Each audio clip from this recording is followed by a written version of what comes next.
Boa tarde, sejam bem-vindos ao público. Estamos no auditório do jornal, aqui em Alcântara, Lisboa, para um debate especial do Sobre Carris dedicado ao tema da ferrovia. Este, aliás, será o único debate que existe nesta campanha. Ainda estamos em pré-campanha, mas estamos já a entrar na campanha eleitoral. Mas este será o único debate dedicado exclusivamente a este tema, um tema que será essencial no presente e no futuro da nossa mobilidade, visto que temos a sensação, aliás, temos a certeza que temos de alterar hábitos e, portanto, a ferrovia é, sem dúvida, um dos pontos essenciais onde temos de apostar para mudar hábitos. Depois, as visões do que queremos fazer para lá chegar é que são bastante diferentes e hoje já vamos perceber um pouco isso. Alta velocidade, o papel do Estado, o futuro da rede, as ligações internacionais, a forma de trazer pessoas e mercadorias para o comboio. Tudo isto será tema neste debate entre representantes dos partidos que temos hoje connosco. O Sobre Carris enviou convites para todos os partidos com assento parlamentar, mas só 3 partidos responderam atempadamente. São esses os 3 partidos que estão hoje aqui representados. Da esquerda para a direita, Bruno Dias, em representação da CDU, que representa a coligação do PCP com os Verdes, José Carlos Barbosa, a representar o Partido Socialista, e João Cunha, a representar a Iniciativa Liberal. Muito obrigado aos 3. Como sempre, Carlos Cipriano, Diogo Ferreira Nunes. Viva! Olá, viva! Viva! Eu sou o Ruben Martins e cá estamos nós para um debate. Mas antes quero só pedir uma curta intervenção ao anfitrião desta noite, o David Pontes, que é diretor do Público. Ele está neste momento a bordo do Alfa Pendular para o Porto, por isso gravou uma curta mensagem para ouvirmos antes de começarmos este debate. David. Boa tarde, o meu nome é David Pontes, sou diretor do Jornal Público, mas neste momento, se tudo estiver a correr bem, estou a bordo de um Alfa e por isso deixei-vos aqui este registro que é, no fundo, os desejos de umas boas-vindas e de um debate intenso e aceso, como tem sido o acompanhamento que nós fazemos das questões da ferrovia. Graças a este podcast, onde nós conseguimos ter o que de mais importante e essencial se tem passado, graças ao trabalho do Ruben Martins e do Carlos Cipriano, acho que posso dizer com todo orgulho que sou diretor do jornal que mais empenho tem tido num dossiê que nós achamos que é absolutamente vital para a sustentabilidade, para a mobilidade, para fazer de Portugal um país não tão atrasado como infelizmente muitos governos o deixaram que ele fosse e que ele ficasse naquilo que respeito que deveria ser o foco numa mobilidade moderna, numa mobilidade que respeita o ambiente e que, como estão a ver, eu, a bordo do Alfa, continuo a utilizar todas as semanas. Porque sei que temos esta paixão desmedida pela ferrovia, porque sei que o comboio é, sem dúvida, um dos meios de transporte. Quero-vos desejar, como disse, as boas-vindas e esperar que para vocês, mas também para os nossos leitores que nos estão a ouvir ou a verem a partir de casa e que nos ouvirão certamente no nosso podcast, tenham um excelente debate. Obrigado. Na prática, são 5 os blocos temáticos que temos pela frente durante a próxima hora e meia. O 6º bloco é constituído por perguntas dos espectadores que estão aqui no auditório do Público e a quem muito agradecemos terem-se deslocado aqui a Alcântara para este debate especial. A primeira pergunta, antes de entrarmos neste primeiro bloco, é precisamente para perceber como é que os nossos convidados chegaram até aqui, visto que temos uma estação de comboio a umas centenas de metros, temos estação de elétrico, autocarros, estamos numa zona de Lisboa que até tem bastantes transportes públicos. Bruno Dias, como é que chegou até aqui? Eu estive mesmo só para responder de propósito a essa pergunta, estive mesmo para deixar o carro na Assembleia e vir de transportes. Porque estamos numa época atípica, em que eu pelo menos não falo das pessoas do Norte, no meu caso, tanto posso ter que ir para o Samoco, como para Sines, como para a Cova do Vapor, e andar de transportes nestes itinerários não é fácil. Hoje de manhã estive no aeroporto de Lisboa, apanhei o comboio no Pragal e apanhei depois o 705. Neste caso, nas deslocações da parte da tarde, tive que andar de carro, e se calhar foi por isso que cheguei 4 minutos atrasado. Optar pelo carro nem sempre é a melhor opção. José Carlos Barbosa, como é que chegou até aqui? Eu, para explicar como é que cheguei até aqui, vou voltar 2 dias atrás. Comecei na terça-feira, vim de Alfa Pendular, comboio das 7 da manhã, e hoje de manhã cheguei à Assembleia da República de metro, e vinha para cá a pé, mas como uma pessoa amiga estava a caminho de cá, deu-me boleia de carro. Mas eu quase que durante estes dias imaginava que vocês iam fazer essa pergunta, não é? Mas é hábito. Eu durante estes 2 anos que estive na Assembleia da República, estava há pouco a dizer aqui ao João Cunha, durante estes 2 anos eu vim sempre de comboio, praticamente de comboio. Trouxe 2 vezes automóvel porque me atrasei a apanhar o comboio, e as 2 vezes que vim de automóvel para Lisboa, a minha semana aqui foi muito estressante, por causa do estacionamento, por causa de tudo isso. Por isso eu incentivo o uso do comboio. João Cunha, mesma pergunta. Eu cheguei cá de carro para poder compatibilizar a ocupação profissional com estar aqui a horas, e só há 2 opções com o carro: ou chegamos atrasados ou chegamos muito antes, e portanto eu acabei por chegar muito antes para garantir que conseguia fazer o trajeto e não ficar atascado. Vamos agora começar com os blocos temáticos. Que diagnóstico fazem do estado da ferrovia em Portugal? E se o vosso partido tivesse a responsabilidade na pasta das infraestruturas no próximo governo, qual seria a vossa primeira prioridade? João, para começar a responder, e depois José Carlos Barbosa e Bruno Dias. Ok. Bem, o assunto Caminhos de Ferro para nós é absolutamente essencial. Portanto, a Iniciativa Liberal tem proposto políticas em vários setores de transformação disruptiva do país. Portanto, achamos que já não estamos numa fase, dado o atraso com que estamos, que nos possamos contentar com pequenos incrementos qualitativos no nosso país, e isso também é verdade nos Caminhos de Ferro. O estado do setor não é agradável para nós, não tem a performance que necessita, não tem a abrangência territorial que necessita, não temos um país interconectado ao nível dos países europeus com os quais nos queremos comparar, e portanto para nós é muito importante ter uma visão muito sólida, que eu diria que tem 3 grandes vertentes. Uma primeira de infraestruturação, portanto eu já estava a dizer que não temos uma abrangência territorial suficiente, e já agora não é só uma questão de abrangência territorial alto nível, é quando pensamos também nas áreas urbanas e nos problemas da habitação, também temos que falar de transportes. Uma segunda área que é orientar o setor para a performance. Também achamos que o desenho institucional do setor não responde, digamos, às necessidades dos tempos presentes. Não conseguimos ter a agilidade, a reatividade, o time to market que a ferrovia necessita. Não temos as instituições focadas nos seus objetivos e com os incentivos certos. E, portanto, aliás, é fundamental olhar para esse arranjo para que também os planos de infraestruturas deixem de ser meras linhas no mapa e comecem, de facto, a ter uma execução regular. Terceiro ponto, não estrutural, mas conjuntural, e sabendo do atraso mais recente que temos na ferrovia. Nos últimos anos houve uma degradação muito clara da competitividade do transporte ferroviário de mercadorias. Portanto, nós temos também uma visão do que é que podemos fazer a curto prazo para eliminar a discriminação negativa que foi imposta nestes últimos anos ao transporte ferroviário, e em linha com isso temos também nos passageiros uma prioridade, que é rapidamente repor algumas das ligações internacionais que já tivemos, não porque fossem fabulosas e aquilo que queremos ter no futuro, mas porque neste momento nem isso temos. E do que foi elencado, qual seria a primeira medida a tomar se a IEL tomasse conta do Ministério das Infraestruturas? É difícil dizer só uma, eu vou pedir desculpa e tenho que dizer 2. Primeiro, acho que temos que aprovar o Plano Ferroviário Nacional, já passou demasiado tempo, não há nenhuma justificação para continuar por aprovar. Segundo, uma reforma institucional do setor. José Carlos Barbosa. A pergunta, como é que chegamos até aqui? Era essa a pergunta. Diagnóstico e primeira medida. Nós chegamos aqui porque durante décadas desinvestimos completamente na ferrovia, mas como sabem, as pessoas, vivemos numa democracia há 50 anos, felizmente fazemos 50 anos, e durante estes 50 anos as pessoas votavam nos partidos que apresentavam programas eleitorais mais virados para a rodovia.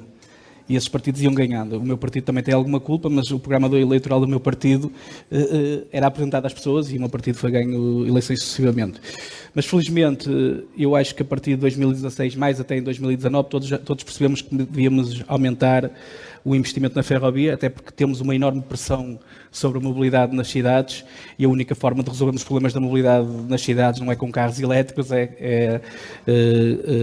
melhorando o serviço ferroviário, melhorando o serviço de metro, melhorando o serviço, os próprios autocarros, criando passos únicos como criamos. E é isso que temos feito. Como é óbvio, o Ferrovia 2020 não correu tudo bem, há atrasos. E há atrasos e isso tem justificação.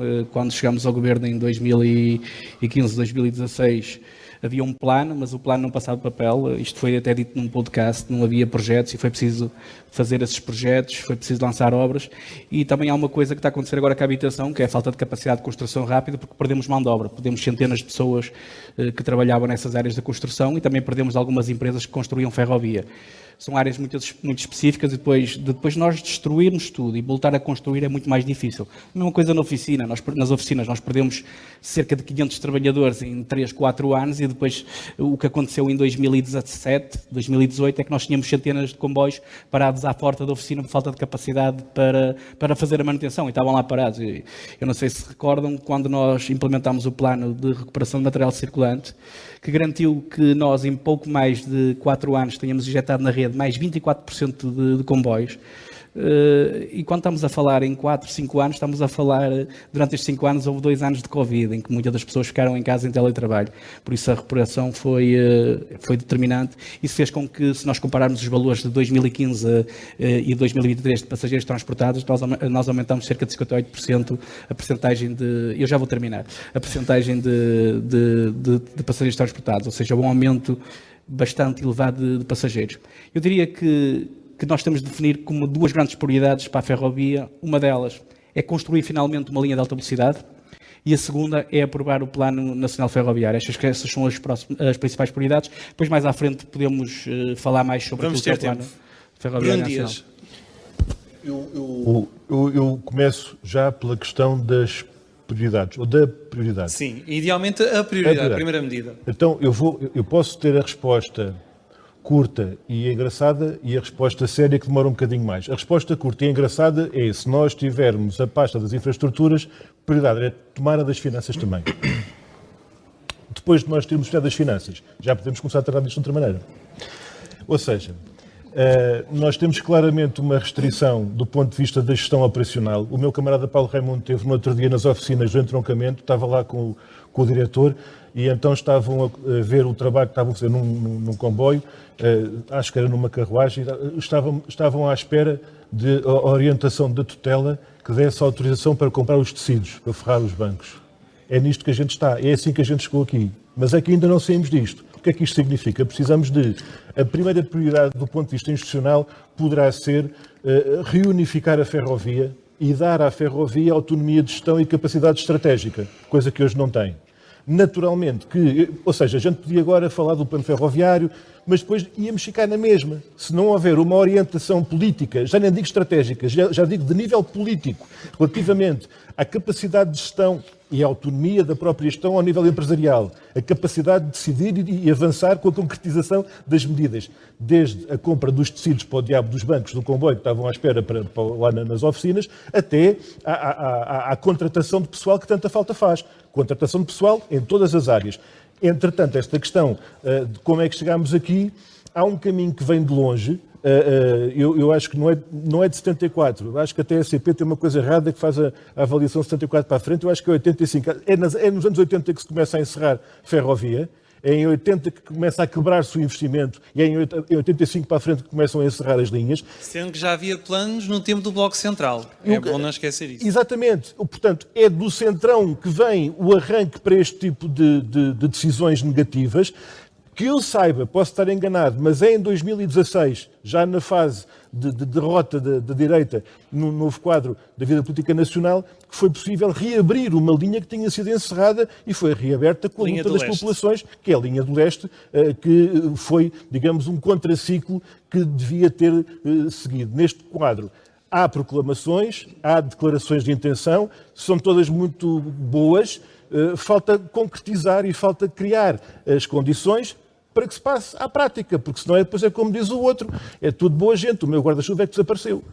Vamos baixar ligeiramente aqui o ritmo e fala de BRTs, que é sempre um tema quente da atualidade, até na ferrovia. Começo por vos perguntar se faz sentido incluir este autocarro em via dedicada em alguns sítios, noutros não, no Plano Ferroviário Nacional e que importância atribuem a estes tipos de transporte. E já agora perguntar se é uma moda ou se é uma tendência para ficar. Bem, o problema não é ser um BRT ou ser qualquer outro transporte, mas respondendo de forma curta à pergunta e depois elaboro. Acho que é um disparate absoluto estarmos a transformar um plano ferroviário nacional numa mexórdia de temáticas e espero não...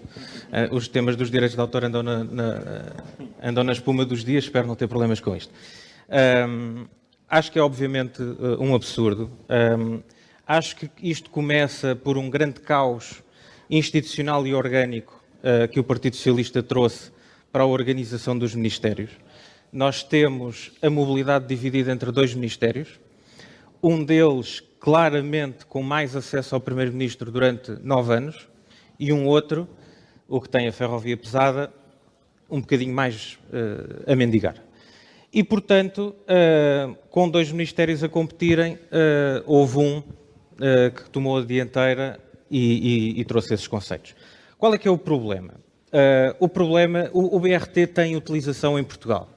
Aliás, nós no nosso programa eleitoral, também por uma questão até de seriedade intelectual, decidimos incorporar onde é que para nós um BRT faz sentido. Falam em cidades de média dimensão. Exatamente. Estamos a falar de cidades como Leiria ou Viseu, por exemplo. Não têm ainda outro tipo de sistemas. Fará sentido um BRT em cidades deste género. Não faz nenhum sentido em cidades que já têm uma dimensão muito maior, como podemos estar a falar de Braga, podemos estar a falar de Setúbal, e obviamente há o elefante em cima na sala, que é Coimbra. Portanto, isso obviamente é um tema. Qual é o problema adicional? Nós, cada vez que inventarmos mais um sistema de transportes, nós estamos a romper a escala.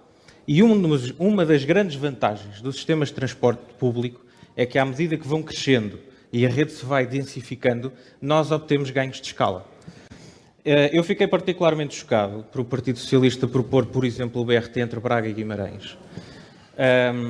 Não existe BRT na zona, portanto é um sistema novo a fundar ali, que terá uma estrutura social completamente nova, terá veículos completamente novos, meios de manutenção completamente novos, por oposição à ferrovia. E eu acho que aqui a imagem é muito simples de perceber a questão da escala. Se nós prolongarmos a rede ferroviária que temos entre Braga e Guimarães, vamos imaginar, agora isto são números absurdos só para serem mais fáceis de entender, vamos imaginar que isto aumentava a rede em 50%.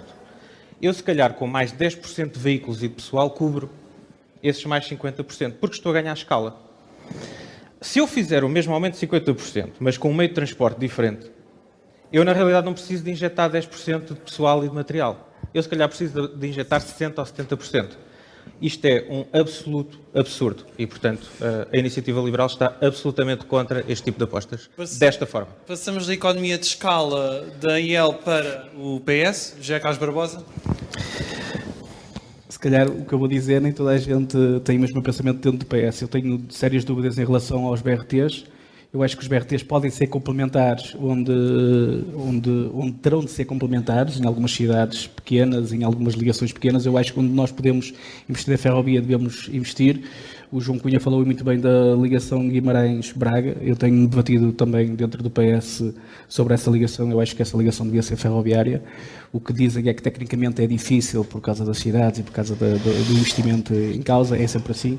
Eu acho que para todas, eu realmente acho que o BRT é uma moda em Portugal, isso é um problema quando existem estas modas, e depois dão exemplos como Bogotá, não é? Como Bogotá fosse um exemplo da mobilidade, eu acho que é errado. Em relação a isso, eu acho que o importante dizer aqui era o seguinte: eu acho que sempre que nós tentarmos implementar um BRT em detrimento de um comboio, nós temos que fazer uma análise de custo-benefício e ter a certeza absoluta que no longo prazo, não é no curto prazo, porque nós sabemos que os custos de investimento no curto prazo de um BRT são baixos, mas quando falamos isto a 50, a 100 anos, não é? Porque a ferrovia, as linhas de comboio, a maior parte das linhas de comboio até tem mais de 100 anos em Portugal, ou seja, todo este investimento é a longo prazo e o que nós estamos a fazer é, muitas das vezes, as contas e os cálculos a curto prazo. E como é óbvio, para ganhar escala, eu acho, e por isso é que eu também sou contra dividir a CP em várias pequenas empresas e parti-la e concessioná-la, porque é completamente errado. Nós somos um país pequeno, em que a ferrovia é pequena, e se nós tivermos uma empresa com uma dimensão, com material circulante suficiente, com dimensionamento de oficinas suficientes, com dimensionamento de pessoal suficiente, com escala, a coisa funciona. Se nós andarmos a pulverizar BRTs e empresas públicas de BRTs pelo país todo, isto a longo prazo é uma brutalidade nas contas públicas, mais conselhos de administração, mais direções de engenharia, mais direções logísticas. Tudo isto vai criar problemas a longo prazo. E o que é que falta para convencer a tal maioria do PS que parece que está a favor dos BRTs? Não é a maioria do PS, não é? Isso, não. Mas parece ser a tendência dominante, temos visto várias apresentações. É a minoria que manda. Bem pelo contrário, porque o PS tem dado provas que tem investido como nunca na ferrovia. Na ferrovia 2020 estão a ser investidos 2 mil milhões. Há uma aposta na alta velocidade e foi o PS que ressuscitou a alta velocidade. Isto é que é a realidade. Aliás, o PSD, dias antes de termos aprovado um projeto de resolução, o líder atual do PSD, candidato a primeiro-ministro, dizia que tinha dúvidas em relação à alta velocidade porque tinha dúvidas no número de lugares na estação de Gaia. Por isso, acho que o PS disso não tem problema. Antes do Bruno Dias, o João Cunha pediu para falar. 15 segundos. Eu percebo esta posição particular do José Carlos Barbosa, mas o programa eleitoral do Partido Socialista diz literalmente avançar para a criação de um sistema de mobilidade do CAV do AVE, é o exemplo que está citado, em articulação com a Rede Ferroviária Nacional. Não se percebe muito bem o que é isto, dá-me a sensação que não será a solução de continuidade ferroviária. Bruno Dias. E em Coimbra é o que se sabe. O ramal da Lausanne é o que nós temos observado e acompanhado. Isto que o José Carlos Barbosa acabou de dizer faz todo o sentido. Eu só tenho pena que o PS não defenda isto. Porque o país... governo tem mais dificuldades nestes o país ficava melhor se estas ideias que acabamos de ouvir, talvez o João Cunha não concorde comigo nisto que eu vou dizer, mas isto que acabamos de ouvir da parte de José Carlos Barbosa faz todo o sentido. É pena que não seja a política do governo, PS. E nós andamos há anos, esta questão, o João Cunha usou a expressão causa institucional e orgânico. Eu acho que ainda antes do problema dos ministérios, ainda é como o outro, mas esta coisa de chegarmos finalmente à conclusão de que pneus e asfalto é uma coisa, carris e rodados e bogis são outra, que ainda não chegamos a essa conclusão. Não é? Um dia, quando chegarmos a esse milagre, uma parte substancial do caos institucional e orgânico poderá ter resposta e soluções. Neste momento, se a pergunta o BRT é uma moda ou não, a resposta que eu diria é vamos ver. A resposta está na luta de classes. Sabem porquê? Porque a dependência tecnológica, a dependência face às multinacionais, esta pulverização institucional de administrações, de empresas, daquilo que é muito mais fácil privatizar. Portanto, vamos ver se é uma moda, porque se daqui a uns anos nós chegarmos à conclusão que, de facto, o que faz sentido é uma rede ferroviária, ferrovia, carris, rodados, bogis, uma rede a funcionar como um todo, a ser gerida como uma rede, quer do ponto de vista estratégico, já não digo só operacional, não é os comboios baterem certo uns com os outros e a gente poder ter uma articulação do transporte. É do ponto de vista estratégico, do ponto de vista do investimento e até do ponto de vista institucional, haver uma gestão integrada e uma estratégia e uma política integrada para a ferrovia, coisa que esta estratégia e esta opção pela pulverização dos BRTs só vem agravar e torna mais difícil alcançar essa visão integrada que nós precisamos. Com esta agravante que é, nós temos, olha, nos comboios que passam aqui à porta, eles só estão aqui porque a CP desenvolveu capacidade de conhecimento para fabricar peças. Do nada, porque já não há quem as faça. E, portanto, se nós vamos ficar na dependência de fabricantes, e isto é um problema para os novos investimentos da ferrovia, mas do BRT isso então ainda é mais evidente, não é? E perguntem lá aos colombianos e assim como é que eles estão a governar. Ou seja, o problema para nós, eu acho que o BRT é quase simbólico, é uma questão quase simbólica, porque é o corolário de todo um processo de desinvestimento, desmantelamento, destruição da ferrovia. O caso do ramal da Lausanne é paradigmático e é um exemplo terrível daquilo que se passou das opções do Centrão, mais uma vez o Bloco Central ou à vez ou em conjunto, e naturalmente temos que sair desse modelo, temos que passar para política. O incrível aqui é pensar na quantidade de projetos existentes sem um único quilómetro operacional no país inteiro, não é? Portanto, como é que os projetos se multiplicarem sem haver um Rubens, já agora só teste? acrescentar, peço desculpa. O PCP, na Assembleia da República, propôs em concreto, quer para a ligação Braga-Guimarães, quer naturalmente para o ramal da Lausanne, o investimento no sentido, neste último, de reconstituir e reinstalar a ligação ferroviária, no caso de Braga-Guimarães, no caso de estudar e avançar para um investimento de linha férrea, coisa que não foi a opção do PS e daí para a direita também. O grande investimento em termos ferroviários na próxima década e provavelmente nas décadas seguintes será na alta velocidade ferroviária.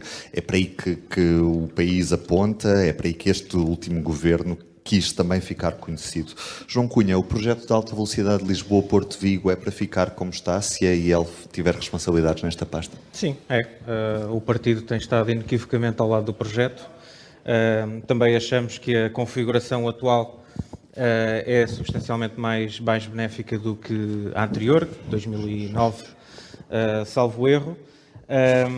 Também esperamos, e há alguns indícios preocupantes que vemos no ar sobre isso, também esperamos que não seja um projeto que capture a ação política no futuro. Ou seja, nós temos um Plano Ferroviário Nacional para aprovar, temos um PNI 2030 que já foi inclusivamente sufragado várias vezes e aliás, até nas últimas horas da legislatura se percebeu que, enfim, com uma exceção, que talvez não saiba muito bem como quer votar, que há um consenso sobre o PNI 2030, há muito mais para fazer. E pelo facto de alta velocidade começar a encarrilar-se, digamos, a luz da alta velocidade não deve ofuscar o resto. E começamos a ver alguns sinais de que continua a não haver uma grande vontade para acelerar a execução, para pensar como podemos pôr mais obra a acontecer, para corrigir déficits óbvios de organização, como o facto...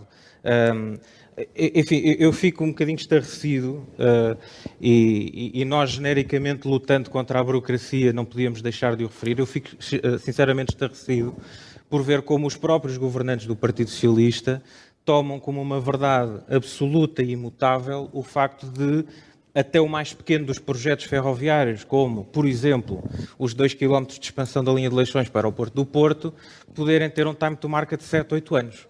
E aceitarmos isto de ânimo leve. Claro que há causas para isto ser 7 ou 8 anos. Ninguém está a dizer que a Infraestruturas de Portugal ou que o Ministério estão de má fé no processo e não estão a levar as coisas para a frente. Agora, há bloqueios institucionais e há bloqueios de cultura política que determinam que isto seja assim. Eu vou dar um exemplo muito claro.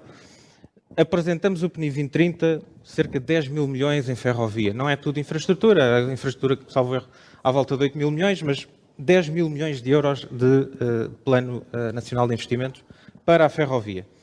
Mas depois, a Infraestruturas de Portugal está a orquestrar o plano toda sozinha e não é que tenha que pedir autorização política para cada projeto. Isso já seria menos mau.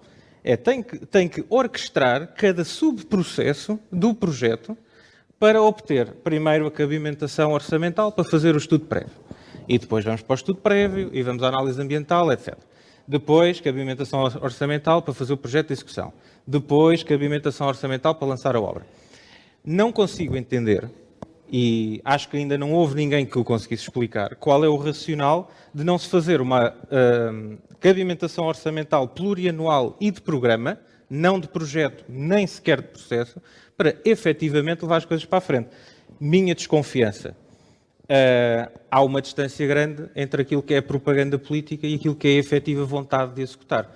Porque, obviamente, estamos conscientes que os montantes são elevados, os recursos são finitos e, muito provavelmente, há graus de liberdade que o poder político não quer perder para ir discricionariamente, ao longo do tempo, apontar nesta ou naquela direção. José Carlos Barbosa, se o PS for governo na próxima legislatura, começamos a ter obras na linha Lisboa-Porto de alta velocidade e esta linha não vai ofuscar todo o restante investimento em infraestrutura ferroviária? Claro que sim. Aliás, o PS é que, pela mão até do Pedro Nuno, que agora é candidato a primeiro-ministro, é que eu diria que ressuscitou o projeto. Porque vocês sabem muito bem que em 2009, 2010 tínhamos lançado a alta velocidade. Eu não uso o nome TGV porque criou-se aqui algum barulho à volta do TGV, então prefiro-lhe chamar alta velocidade. É como Black and Decker. É melhor falar sobre alta velocidade. Ou seja, o PS lançou, ressuscitou o projeto e eu acho que da forma que o primeiro TGV era uma linha entre o Porto de Lisboa e Bitola europeia e só servia estes dois núcleos, a cidade do Porto e Lisboa.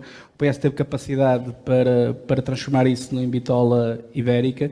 A linha há de tocar em algumas cidades ao longo da rede, o que faz com que comboios, por exemplo, procedentes da Guarda, cheguem a Coimbra e rapidamente se desloquem para o Porto ou para Lisboa, ou seja, ela encurta todo o país e a linha traz benefícios ao país todo, ou seja, o PS teve a capacidade de tornar consciência. Eu sei que também estou aqui numa posição difícil, que o PS governou durante muitos anos, a EL nunca governou e 90% ou 50% dos membros da EL até vieram do PSD, mas alguns esquecem-se disso, não é o caso do João, que eu acho que ele nunca teve noutro partido, mas o que é certo é que o PSD também tomou decisões muito erradas em relação ao projeto do TGV.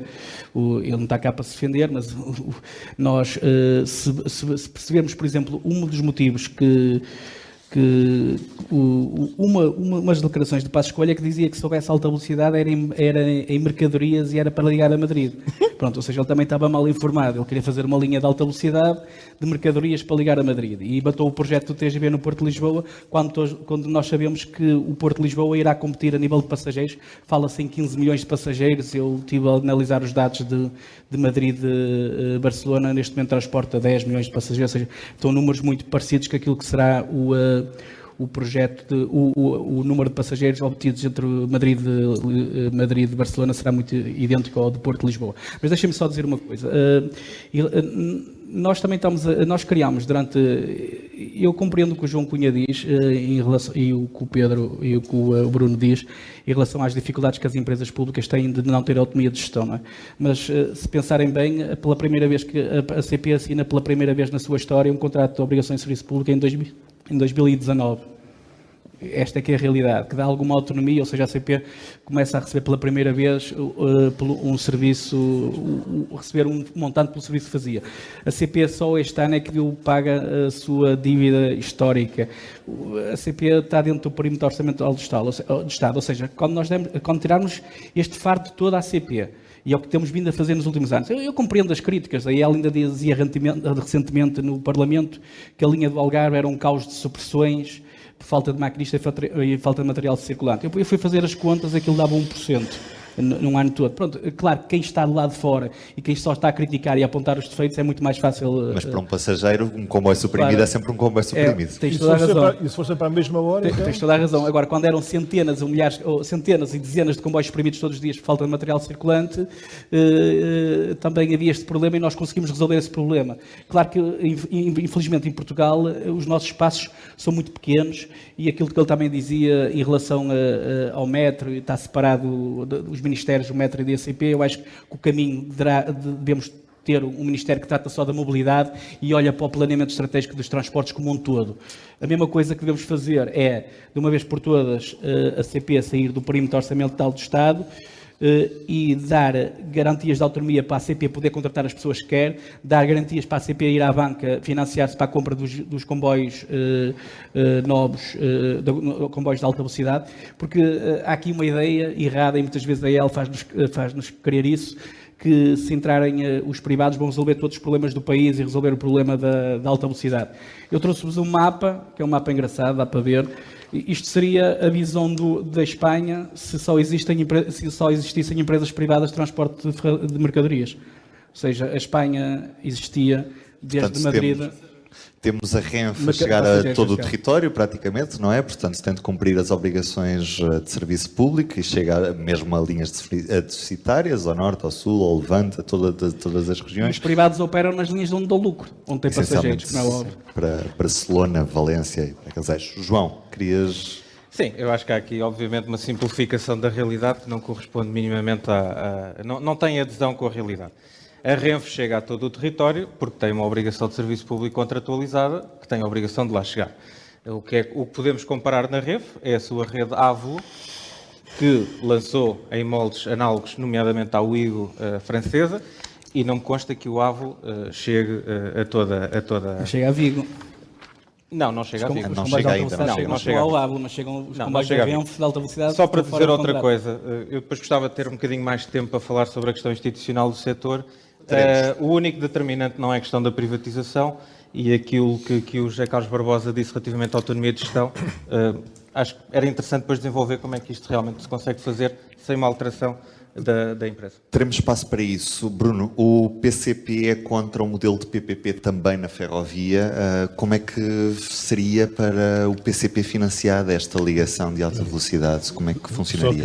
Só que um parênteses, eu tenho imensa vontade de dizer imensas coisas, portanto, eu para mim falo muito mais, mas estou só a tentar ser mais sucinto, porque há muito mais coisas para dizer, mas... É isso, vamos pedir contenção a todos. Vocês é que gerem o Obrigado. tempo, vejam lá aqui Obrigado. os equilíbrios. Nós avisámos que ia correr mal quando o governo PS Sócrates fez aquilo que fez em relação aos contratos de PPPs para alta velocidade. Avisámos que ia correr mal. E correu. E desta vez? Neste contexto, a questão das PPPs está diretamente relacionada com aquele tema da visão integrada para a ferrovia.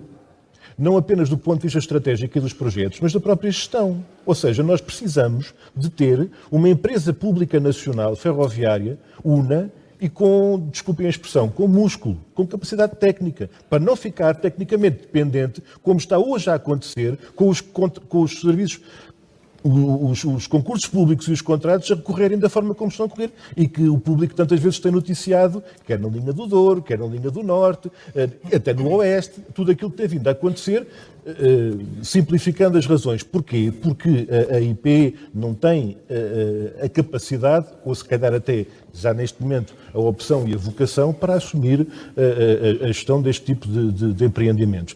Nós não estamos a dizer que é proibido contratar seja quem for. O problema aqui é precisamente a lógica da gestão do empreendimento e do projeto. A gestão, eu diria mesmo do ponto de vista estratégico. Significa isto que temos, por um lado, fundos comunitários que de uma vez por todas não podem continuar a ser vistos como a fonte de financiamento para o investimento em Portugal. Praticamente temos estado a cair nesse erro. E é um cofinanciamento com participação nacional cada vez mais baixo ao longo das últimas décadas.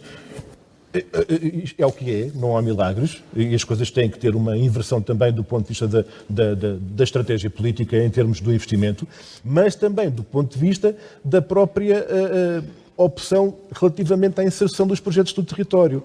E eu aqui, não fugindo da questão das PPPs, mas também precisamente por causa das questões políticas e da política de desenvolvimento e ordenamento do território, uma das matérias que nós alertámos, de resto, no debate parlamentar sobre a alta velocidade, nós dissemos sempre, há mais de 30 anos que andamos a discutir isto, e ao longo destes mais de 30 anos o PCP esteve sempre do lado daqueles que defendem o investimento na alta velocidade ferroviária.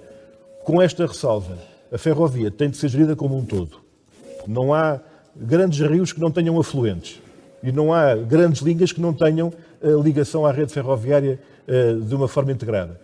Na questão do território, onde é que é a nossa divergência? De facto, com este desabafo pela positiva. Ainda bem que a linha Lisboa-Porto está a ser concretizada Porto-Lisboa. Porquê? Porque se a gente começa do Norte, temos tempo de resolver algumas questões cá mais para o Sul.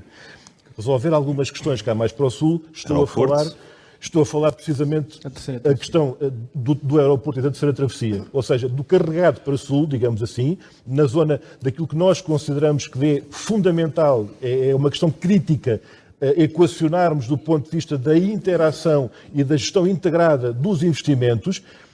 Eu creio que o vice-presidente Carlos Fernandes da IP já assumiu esta ideia de que, se de facto o aeroporto se concretizar nos terrenos do atual campo de Alcochete, há aqui um reequacionar do projeto que terá de ser feito. Nós esperamos mesmo que seja necessário. Com esta crítica forte, que não podemos deixar de fazer aos governos PS, que é a terceira travessia do Tejo, a ligação ferroviária... Chelas e o Barreiro?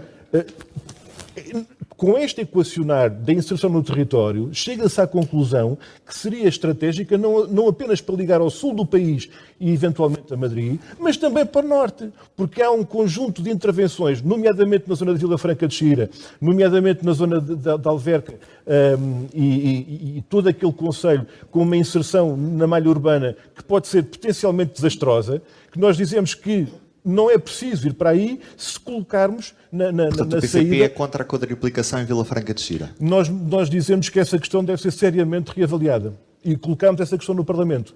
Tivemos no terreno, falámos com as pessoas, falámos com autarcas, falámos com os moradores, com o comércio local, chamámos a atenção para o problema de que, em vez de uma intervenção tecnicamente exigente, muito onerosa, com elevados riscos, até do ponto de vista das derrapagens e do que isso poderá significar numa zona, numa malha urbana altamente complexa, para além de agravar o problema atual, de cortar a ligação das pessoas ao rio, que é quase do código genético daquela zona e daquelas populações, levanta ainda uma questão que é se nós vamos ter e devemos ter um novo aeroporto digno desse nome na zona do atual CTA, então isso deve ser equacionado de forma conjugada com uma linha de alta velocidade que a chegada a Lisboa deve operar-se pela margem esquerda do Tejo e aproveitando de uma forma ainda mais vantajosa o investimento que possa ser feito na terceira travessia. Okay, obrigado.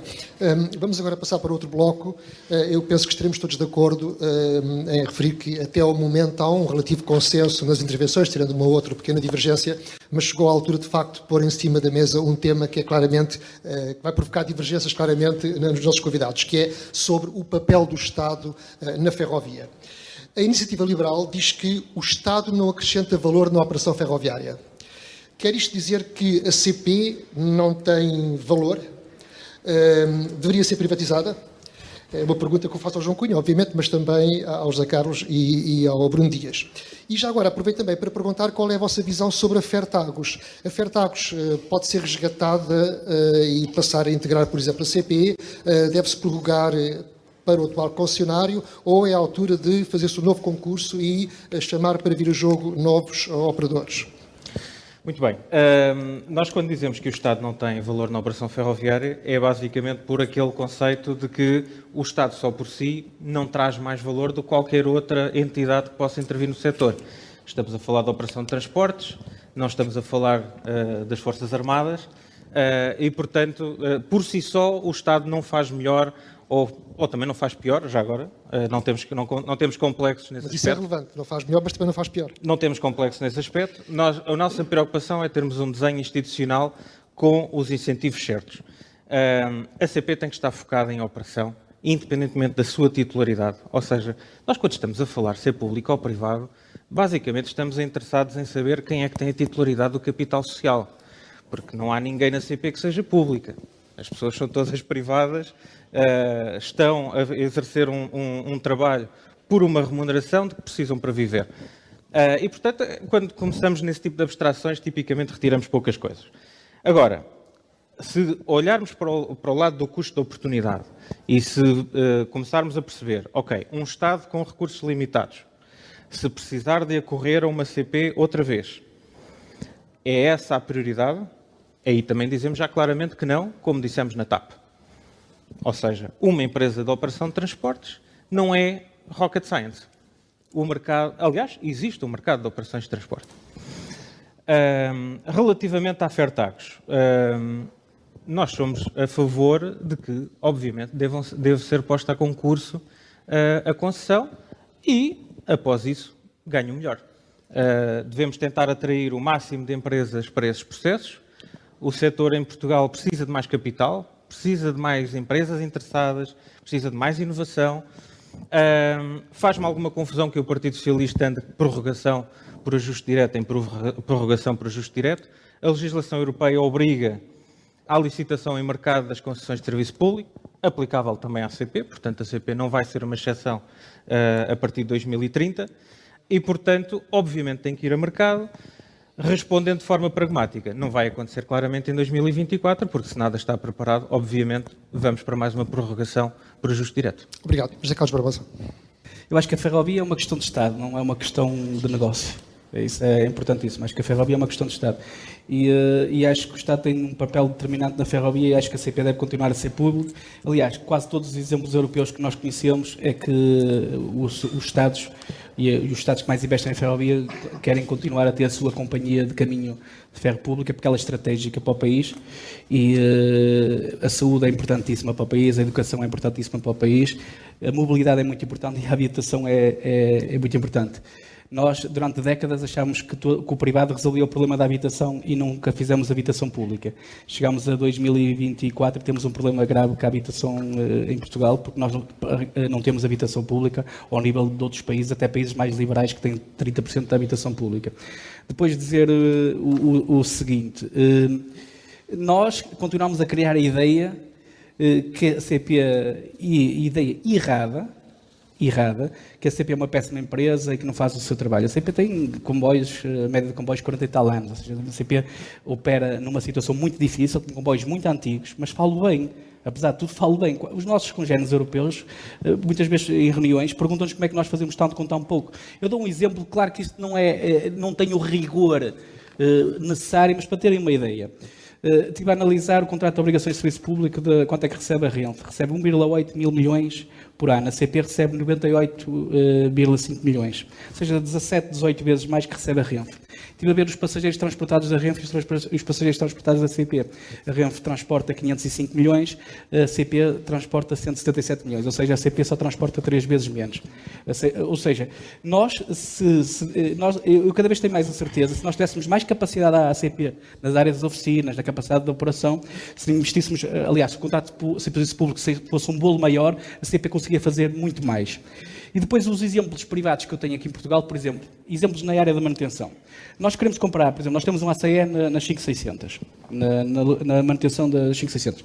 Se nós compararmos os dados de fiabilidade e de disponibilidade dos pendulares com as 5600, nós percebemos bem claramente que a melhor oficina que existe em Portugal é uma oficina pública, não é um ACE. Mas eu vou mais longe. Eu, em 2019, quando sou nomeado para diretor de engenharia da CP, fiquei com a responsabilidade do método de Porto. Durante décadas, quase 2 décadas, a manutenção do método de Porto foi garantida por 2 empresas. O Bruno conhece muito bem isso, porque o Bruno lutava para que fosse só a CP fazer isso. Entre a Bombardier e a CP. E aquela manutenção custava para aí 3 vezes mais que os preços de mercado. Em 2016, 2017 rasgaram esse casamento e a CP está a garantir a manutenção e os níveis de fiabilidade e disponibilidade têm aumentado. E há uma coisa importantíssima. Resolvemos problemas de obsolescência e problemas de erros de projeto, que como quando são feitos quando chegam novos, depois trazem muitos erros de projeto que são precisos ser feitos. E a empresa privada que fazia aquilo nunca teve a necessidade de fazer reengenharia àqueles erros de projeto, porque aquilo era bom que aquelas peças avariassem porque estavam fora do forfait e então podiam cobrar mais à empresa pública. Muito bem, e em relação a Fertagos? Em relação a Fertagos, eu diria o seguinte, e disse, quando trabalhava na CP, disse o mesmo. Da mesma forma que os transportes, o metro de Barcelona pode concorrer a uma empresa pública portuguesa, a uma concessão pública portuguesa, e na altura que a concessão do metro do Porto foi lançada, eu também dizia dentro da CP porque é que a CP não concorre àquela concessão.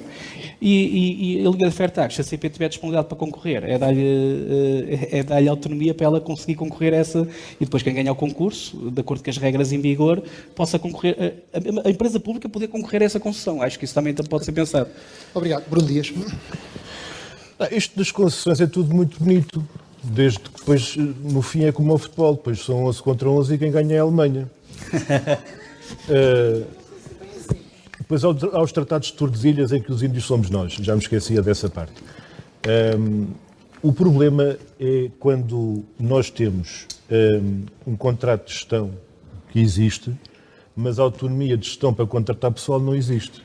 Ou para aumentar os salários, para colocar as condições de trabalho e a atratividade na carreira do setor ferroviário público como alguma coisa que pode fixar, manter, trazer e dar continuidade a pessoas com grande conhecimento, com grande experiência.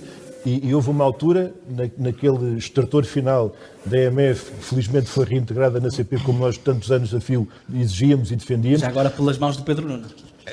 O problema agora é que a CP tenha oficinas em condições e que tenha pessoal e que o pessoal seja mantido e que tenha condições de trabalho e melhores salários. Porquê é que eu estou a falar disto? Porque se nós fizermos esta comparação do público versus privado, isto não pode ser em abstrato, não pode ser no papel, porque se nós colocarmos uma empresa pública que tem as pernas cortadas, que não tem hipótese de autonomia de gestão e tomar decisões Estamos nas mesmas condições. e que tenha as condições para investir, quando se diz que a inovação faz falta, mas quem é que decretou que no público não pode haver inovação? Como é que nasceu a Nomad Tech? Como é que nasceu o multibanco? Eu vi, ninguém me contou, vi à minha frente um banqueiro, que já está reformado, a dizer, pois realmente, se a banca fosse privada não havia multibanco na altura. Como é que nasceu a Via Verde? E, portanto, quando nós dizemos que no setor público pode haver inovação, pode haver investimento, pode haver capacidade de responder, agora o problema aqui é responder aos desafios e às necessidades do presente e do futuro. O problema aqui é que, como uma vez um antigo presidente da CP disse na Assembleia, insuspeito de ser um homem de esquerda, na ferrovia os comboios ricos pagam para os comboios pobres. E se nós entrarmos na lógica das concessões e dos contratos de concessão aos privados, acontece como acontece na Fertagos, em que o erário público, os dinheiros públicos são uma espécie de taça de caramelos que estão ali para quando for preciso alguém quiser vai lá buscar, como aconteceu agora com a prorrogação do fim do prazo do contrato da PPP. Nós temos agora, salvo erro, mais 5 anos, pela calada da noite, uma prorrogação do prazo da concessão, sem ouvir ninguém, sem mais comboios, sem mais oferta. Há aí uma reivindicação de que querem mais 4 QEs. Onde é que elas estão? Estão na CP. Aliás, onde é que vêm aquelas 3.500 que estão na Fertagos? Vêm do Estado. São do Estado, que eu saiba. Não é? E, portanto... O argumento, neste caso, para a prorrogação é que a empresa quer ser ressarcida pelos prejuízos que teve durante a pandemia e onde foi obrigada a operar, apesar de ter tido menos receitas. O problema aqui é que nós andamos de reequilíbrio financeiro em reequilíbrio financeiro, salvo erro, já quase há 20 anos, há coisa que o valha. E pronto, quando eu dizia que quem ganha é a Alemanha, não é propriamente a Alemanha, mas há sempre alguém que ganha com isto.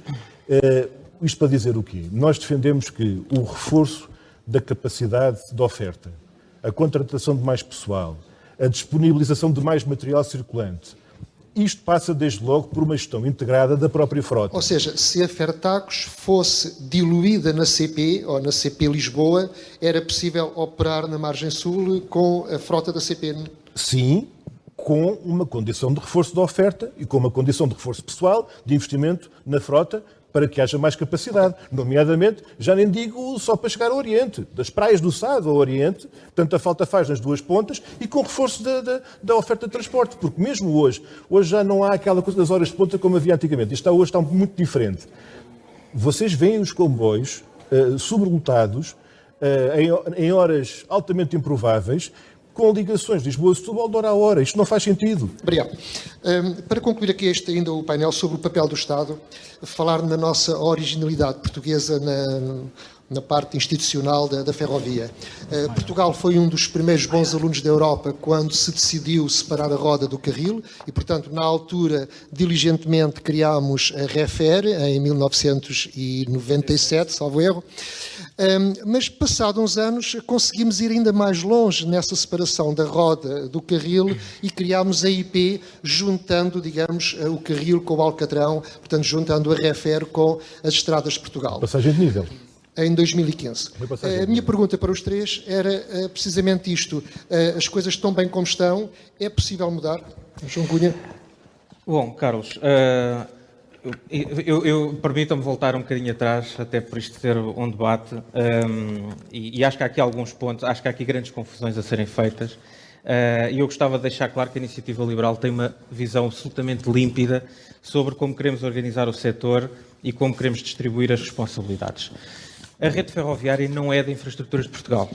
E estou a escolher propositadamente este exemplo, porque não há nenhuma dúvida que a Infraestruturas de Portugal é pública e deve ser mantida pública. A rede ferroviária nacional é do Estado, que concessiona à Infraestruturas de Portugal a sua gestão e desenvolvimento. É verdade. As concessões de serviço público não são de nenhuma empresa, são do Estado, que concessiona à CP a grande maioria e concessiona à Fertagos uma minoria.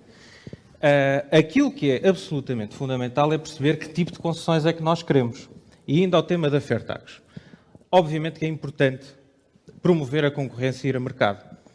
Agora, o Estado, e aqui temos que ser práticos e temos que perceber como é que conseguimos atrair capital para o setor e qual é o risco que está envolvido. Há 2 grandes modelos de concessão que se podem fazer. Ou o modelo em que o operador fica com o material circulante e tem uma concessão de longo prazo, porque, obviamente, para amortizar o material circulante. Na ferrovia é um setor de capital intensivo, não se amortiza um comboio em 5 anos. Ou que é a escolha que o Estado faz na Fertagos, mas que não tem honrado totalmente por causa dos concursos, fica com a posse do material circulante e vai mais vezes ao mercado. Porquê? Porque aquela grande componente de custos está assegurada. E vale a pena também refletir, aí nós não temos uma posição completamente fechada, nesta primeira nós preferimos concessões curtas, preferimos o Estado a ter o material circulante e, como faz na Fertagos, alugar obrigatoriamente ao privado. Já agora, a Fertagos paga cerca de 700 mil euros por ano, aliás, por mês, pelas unidades que aluga. Se fizerem as contas, verão que não é um mau negócio. Aliás, o Tribunal de Contas diz o mesmo. Depois, onde podemos discutir mais coisas. Uma das razões também para se estar a prorrogar por ajuste direto a concessão da Fertagos é para equilibrar o problema dos aumentos da taxa de portagem da ferroviária, a taxa de utilização. Isso já foi numa prorrogação anterior. Pronto, Mas o agora, que, João por um Cunha, ponto de gostava vista, mas eu gostava só de finalizar esta ideia porque é importante. De um ponto de vista de transparência, vale a pena perguntar o seguinte: mas porquê é que a taxa de uso ferroviária não está simplesmente fora? O Estado assegura isso. Pronto, é o Estado que está a terminar, são X milhões de quilómetros nesta concessão. Ok, está feito. Ok. Estamos a adicionar Em complexidade. relação ao modelo. Em relação ao modelo, somos perfeitamente agnósticos, somos sensíveis à vantagem financeira da União. Aqui digo-vos pessoalmente, só me vincula a mim, eu inicialmente não concordava. Passados estes anos e vendo a potencial vantagem financeira que o Governo Socialista ainda não aproveitou, eu sou pessoalmente, e o partido também tem esta posição, não entendemos que seja esse um tema neste momento, temos de facto é que olhar para o desenho do setor e regrar, no fundo, os papéis das várias entidades. José Carlos Barbosa. Eu tenho uma posição que também só me vincula a mim. Eu tenho algumas dúvidas sobre a criação da IP.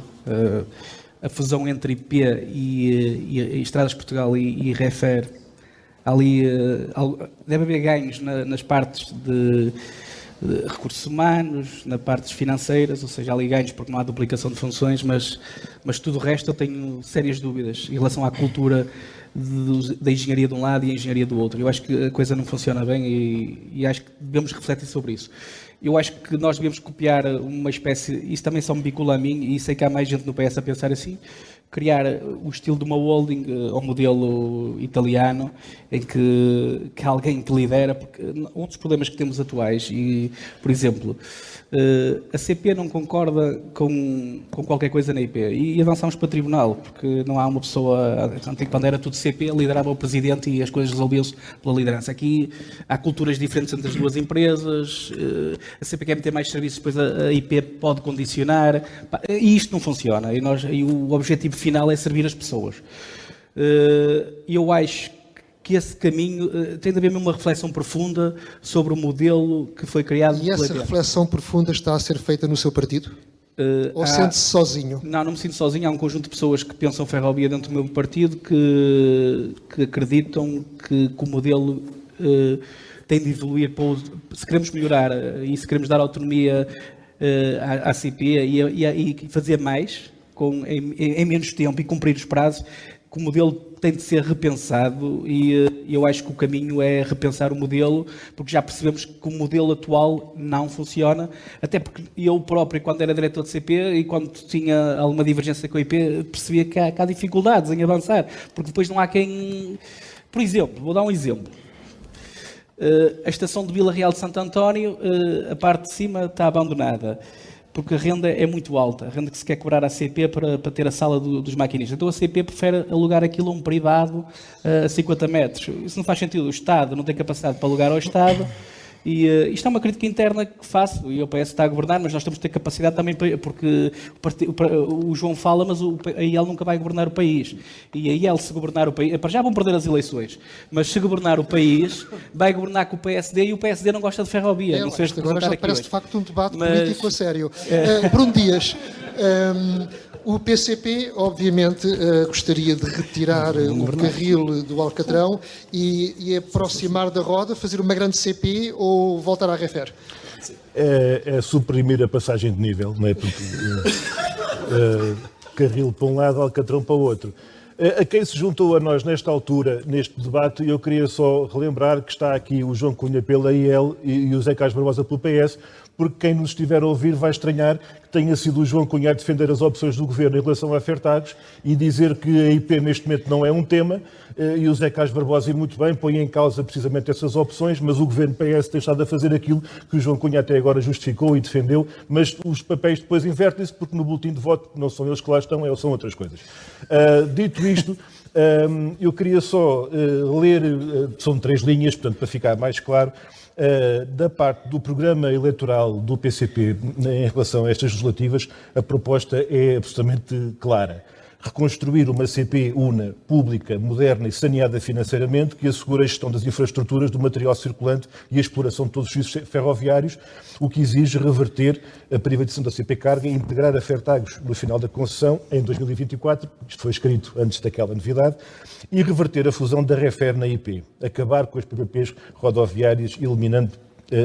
E qual é o problema? É que esta IP foi mais na lógica de integrar a ex-Refer numa estrutura que tinha uma cultura própria do ponto de vista de gestão, que na prática já vinha há mais tempo a percorrer esse caminho que agora se está a tentar colocar na ferrovia, mas que já vem de trás na rodovia, que é gerir concessões, gerir contratos. E na ferrovia, essa experiência, além de ser muito mais residual, tendo em conta o conjunto da operação, estou a falar de transporte, não é? Em relação ao investimento já não é assim, e há aqui uma visão diferente de convergência da ferrovia para a gestão rodoviária naquilo que tem de pior, digo eu. E isso que estamos agora a ver hoje em dia é o resultado dessa gestão. Portanto, é mesmo, não é, quando nós dizemos é outra cultura, a cultura ferroviária, é a mesma cultura da gestão de quem garante a capacidade técnica para projetar, construir e gerir. Quando nós colocamos esta questão, estamos naturalmente a dizer que é preciso inverter também essa lógica da gestão de contratos e da gestão privada das infraestruturas. Porquê? Porque o então Ministro das Infraestruturas, Pedro Nuno Santos, quando nós colocámos a questão da reversão daquela fusão aberrante que deu origem à IP, e agora não estou mesmo a brincar, disse mesmo o que disse o João Cunha, não é um tema. Se bem que em novembro de 2019, Pedro Nuno Santos chegou a defender a reversão da fusão, o célebre discurso Pragal. A lógica foi no sentido de nós temos aqui uma oportunidade, quando os contratos de concessão rodoviária terminarem, e que aquelas portagens passam a ter outro contexto completamente diferente, só que nós continuamos a sublinhar, essa não é a solução, essa orientação e essa opção não faz parte da solução, faz parte do problema. E é com isso que temos que romper do ponto de vista estratégico. Muito bem, obrigado Bruno Dias. Vamos passar agora para o bloco das ligações internacionais. Salientar apenas, fazer nota que vamos recolher as perguntas no final deste bloco. Portanto, se ainda não tiverem escrito nada, é agora a vossa oportunidade, senão depois já não há. É complicado sair de Portugal e chegar à Espanha de comboio, sobretudo desde que acabámos com comboios noturnos em março de 2020. Já não se pode falar em suspensão, porque já passaram quase 4 anos. Portanto, se isto é uma suspensão, vou ali e já venho. Portanto, pergunto-vos se defendem o regresso do Lusitânia e do Sud Expresso, de apenas um destes serviços, e quais devem ser as rotas de Portugal para o estrangeiro, por comboio. Muito bem, eu antes só a retribuir a provocação, eu percebo que o Bruno queira... Muito brevemente, eu percebo que o Bruno queira colar-nos ao PS, mas o PS já percebemos que não defende nada de particularmente concreto. Isto é um debate, portanto, claro, relativamente às ligações internacionais. Nós temos uma proposta também sobre isso, muito clara. Achamos que têm que ser recuperadas as ligações internacionais. Neste momento há uma questão de liberdade de escolha que não está assegurada, portanto não há nenhuma forma de chegarmos a hubs de alta velocidade europeia de comboio, portanto não conseguimos chegar a Madrid nem a Hendaia. E quem financia isso já agora? Numa primeira fase terá que ser o Estado e é uma concessão para colocar em mercado e não há outra visão. A maior parte dos serviços noturnos na Europa ainda estão neste regime. No curto prazo não temos nenhuma dúvida que só assim poderemos conseguir obter o interesse de outras empresas. A nossa expectativa, até com o alcance do Plano Ferroviário Nacional, é que estas ligações se tornem interessantes o suficiente para irem para o Open Access puro e duro. José Carlos Barbosa. O Sudexpress acabou porque havia um casamento entre duas empresas e uma delas possuía um material circulante. Normalmente, quando fazemos esse tipo de junções, as duas empresas são donas de material circulante, porque depois a coisa torna-se muito melhor quando separam. Parte da empresa fica com material circulante e nós percebemos que a Renfe não quer fazer comboios noturnos. Aliás, é a política em Espanha de acabar com os comboios noturnos. Aquilo que eu sei e aquilo que eu próprio, quando saí da CP, nós estávamos a trabalhar, nós temos graves problemas na operação e era importante acabar com as supressões e injetar rapidamente as carruagens à Há 2 anos e meio, Pedro Nuno Santos, então Ministro das Infraestruturas, em entrevista ao Sobre Carris, falava num grande plano para o regresso do Sudexpress. Passaram 2 anos e meio e uma pessoa chega a Santa Apolónia e não há comboio para andar. Eu compreendo, o João ria-se porque ainda não se repara comboios no Twitter e no Excel. Repara-se comboios nas oficinas. E mesmo nas oficinas tem que haver. Repara-se comboios nas oficinas e depois há... O Bruno falou das questões do pagamento aos trabalhadores, porque depois isto é um bolo global. Eu quero falar do Sudexpress, mas também posso fazer uma pequena explicação. Nós, quando abrimos uma oficina há 3 ou 4 anos atrás, de Guifões, e colocar lá 70 trabalhadores de um dia para o outro, não se aprende engenharia ferroviária cá fora. Por isso é que hoje houve aquele programa de integrar os reformados e afins. E aquilo viveu de um conjunto de engenheiros que, apesar de serem jovens, 40 anos, estavam há muitos anos da CP, tinham entrado em 2004 e 2005, exigiu muito deles, um trabalho louco mesmo, exigiu que fôssemos chamar vários reformados, porque cada 2, 3 trabalhadores que entraram novos tinham de andar com os reformados a aprender. Estamos a falar de material ferroviário, estamos a falar de logis, estamos a falar de alguns sistemas complexos. Isto torna-se muito fácil, fazer no Excel, mas a coisa é difícil. E para o PS e para a IEL é tudo fácil. Quem nunca fez é tudo fácil. Agora, a questão aqui é, nós precisávamos rapidamente injetar material na rede, mas nós também tínhamos vários problemas. Olha, não sei se lembram, as Lilicanes, as 240, iam parar todas. O Supremo faz uma notícia a dizer, há um problema grave nos logis. O diretor da engenharia da CP tinha sido exonerado porque elas iam parar todas. Foi preciso resolver esse problema, foi preciso resolver problemas com as 450, foi preciso resolver... As 9.630 estavam quase todas a parar por problemas, porque nós esticámos até ao máximo os R's. Ou seja, abriu-se a oficina de Guifões, mas a oficina de Guifões foi fazendo muitas coisas ao mesmo tempo. E nós fomos contratando trabalhadores. O que é certo é que temos um problema, e isso é um problema, e é um problema, e eu posso explicar em 2 segundos porquê, ou em 2 minutos. Tem que ser mesmo muito breve, porque realmente os trabalhadores das oficinas ganham um pouco. Eles vinham de uma MF, que foi fundida na CP, os trabalhadores da CP estavam aqui, a nível salarial, os trabalhadores da MF estavam aqui. Quando tu unes as duas empresas, eles percebem claramente que há um déficit salarial entre eles. Tu tentas subir estes trabalhadores da oficina para um patamar próximo dos trabalhadores da CP e alguns trabalhadores, alguns sindicatos, não os sindicatos ligados à CGTP e à UGT, mas outros sindicatos mais independentes, percebem que aqueles trabalhadores vão igualizar e criam-te uma greve. Ou seja, todo este... Claro que isto, para quem está a ver de fora... E para quem não está a acompanhar, parece uma solução fácil, mas não é. E isso cria-nos um problema, um constrangimento grave, que é, tu tens de pagar mais aos trabalhadores, senão eles vão-se embora ao fim de 4 ou 5 anos de formação. E se não lhe pagares, eles vão-se mesmo embora e não tens capacidade para produzir. Ou seja, tudo isto é uma dificuldade e é preciso andar aqui quase por arames. Mas deixa-me só dizer-te isto. Neste momento estão injetadas 20 carruagens ARC na rede, mas também há um conjunto de carruagens Schindler e Sorefam que foram injetadas. Mas nenhuma destas serve para o Sudexpress. Deixa-me só dizer. Porque não há memória em Portugal de em 3 a 4 anos injetar 50 e tal % de carruagens na rede. Não há memória disso. O trabalho foi feito. E agora há um plano está a ser estudado na CP, da CP voltar a ter um Sudexpress. O Sudexpress com carruagens ARC, com carruagens que nós compramos da Espanha, mais um conjunto de carruagens Luanzas, colocar algumas carruagens ARC de passageiros de segunda classe nesse comboio para teres mais oferta, porque havia uma limitação no total do número de lugares, ou seja, e o plano passa, por exemplo, por Intercidades até Vilar Formoso, ou seja, o comboio Sudexpress fazer o serviço Intercidades até Vilar Formoso para poder encaixar. E para Beira Alta. E depois a CP também pode pensar no futuro, depois chegar a Coimbra e passá-lo pela linha do Oeste, o comboio Sudexpress Sudexpress porque tem a ligação às praias, ou seja, a ideia é tornar aquele comboio rentável. E aquilo que eu acho é que nós devemos, uma vez por todas, meter o comboio Sudexpress no contrato de serviço público e financiar essa operação. E isso vai acontecer antes de 2030, quando houver alta velocidade em Portugal? Eu tenho a certeza que se os portugueses nos estiverem a ouvir vão querer votar em nós, não é? Porque gostam do Sudexpress e nós estamos aqui a prometer que vamos voltar com o Sudexpress. Eu acho que se o Pedro Nuno é uma pessoa apaixonada por comboios, toda a gente percebe isso, não é? A IEL dizia que ele não sabia o preço do bilhete, mas mais nenhum candidato sabia o preço do bilhete, mas ele sabe o nome das séries. Ele sabe o que é uma 1400, sabe o que é uma Arco, e ele acompanhou esse projeto e vive muito esse projeto, e eu acho que ele Vamos passar para o Bruno Dias, até para equilibrar um pouco os tempos. Sobre o Sudexpress. Ou Lusitânia. Ou Lusitânia. É igual. Ou os dois. Não, é porque ainda não percebi se a ideia do Lusitânia voltar a fazer o percurso de Marvão que foi substituído pela O ramal Cas, por aquele Y que depois passou a ser o Sudexpress na fase final, em que se dividiam e ia um para Andai e o outro para Madrid. Isso para mim não é o mais importante.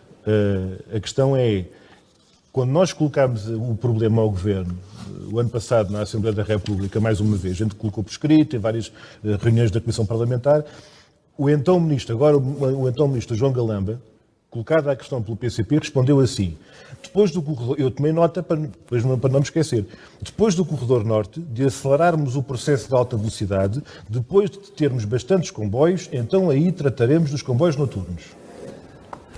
O tema dos comboios noturnos é tipicamente um tema de países que têm muitos comboios.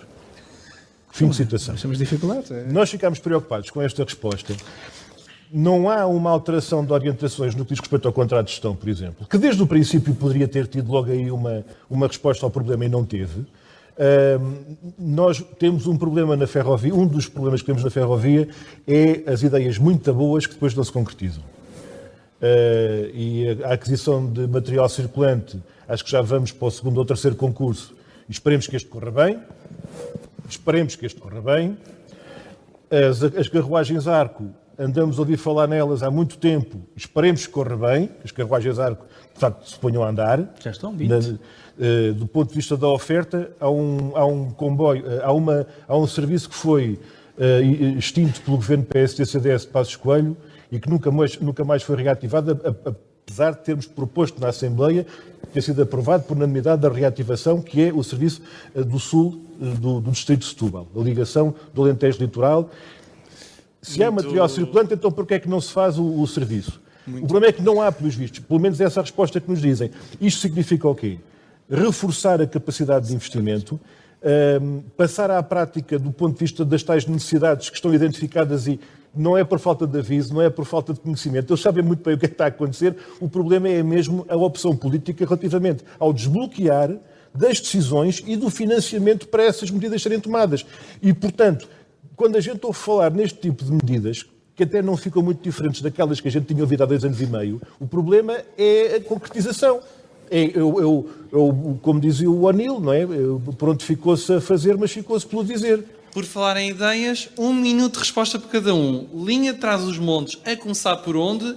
Ou Aveiro, Viseu, Salamanca? É um tema, sobretudo, técnico, para além daquilo que está no Plano Ferroviário Nacional. Ou seja, aquilo que nós defendemos no Plano Ferroviário Nacional, já agora nós apresentámos em 2021, ainda antes da primeira proposta do Governo Socialista. Nós o que defendemos é que as capitais de distrito têm que absolutamente estar ligadas por comboio, têm que estar a uma distância inferior a 2 horas para Lisboa ou para o Porto.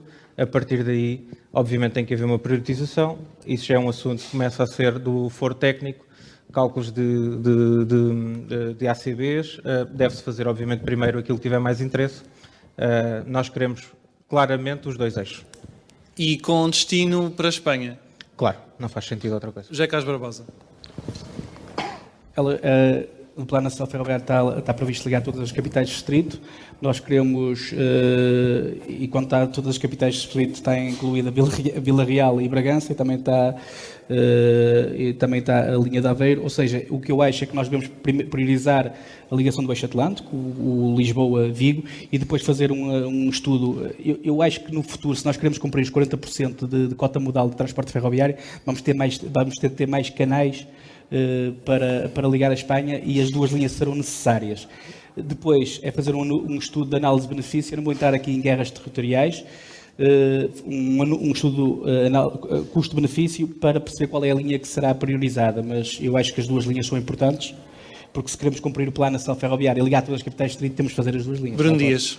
As análises custo-benefício às vezes já nos deixaram escaldados. Nós temos que fazer mesmo uma visão estratégica de desenvolvimento a longo prazo, e há certas ACBs que nos deixaram com algumas feridas.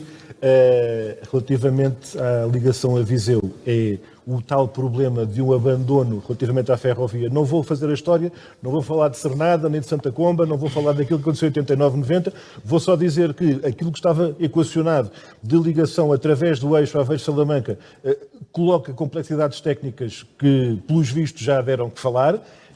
É um tema, é verdade, diz o João, que é um tema profundamente técnico, mais técnico até do que estratégico, porque depois há ali limitações que vai ser preciso analisar e ultrapassar na forma mais adequada. É um objetivo que não podemos deixar cair. Tenho dúvidas quando se colocam na questão de investir naquela linha ou investir naquela linha. Tem de haver uma planificação e tem que haver um planeamento estratégico para o investimento na rede.